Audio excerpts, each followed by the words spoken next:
Guys welcome back. Just നമ്മൾ വാഴ 2 കണ്ടു മൂവി. അപ്പം ജസ്റ്റ് അതിൻ്റെ കുറച്ച് കാര്യങ്ങൾ പറയാൻ കേട്ടോ. ഇപ്പം നിങ്ങൾ എല്ലാവരും OTT റിലീസിന് വേണ്ടി വെയിറ്റ് ചെയ്യല്ലേ. എല്ലാവരും തിയേറ്ററിൽ പോയി മസ്റ്റ് വാച്ച് കേട്ടോ. കാരണം അതിൻ്റെ ഒരു ഫീലൊക്കെ കിട്ടണമെങ്കിൽ നല്ല ഫണ്ണുണ്ട്. അതേപോലെ നമ്മൾ എന്താ പറയുക,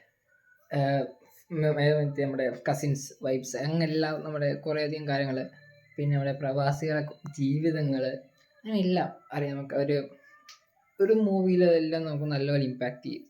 പിന്നെ എന്താ പറയുക, ഫാമിലീൻ്റെ ഇമ്പോർട്ടൻസ്, അങ്ങനെ കുറേ നല്ലപോലെ ചിരിച്ചു, നല്ലപോലെ ചിന്തിപ്പിച്ചു. കുറേയധികം ഇമോഷണൽ സീനുകൾ അവിടെ ഇവിടെയൊക്കെ ആയിട്ട് ഉണ്ട്.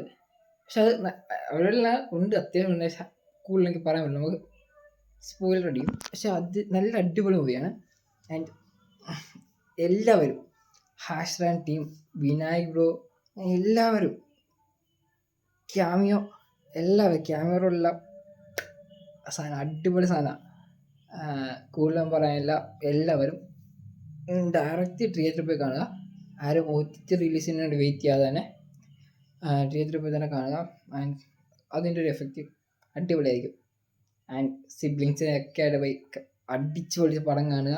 ആൻഡ് പടം കണ്ടവരുണ്ടെങ്കിൽ, ഈ വീഡിയോ ഇപ്പോൾ എത്ര പേര് കാണുമെന്ന് എനിക്കറിയില്ല, കണ്ടവരുണ്ടെങ്കിൽ നിങ്ങളുടെ അഭിപ്രായം എന്തൊക്കെയാണ് കമൻറ്റ് ബോക്സിൽ പറയാം. Okay, and by.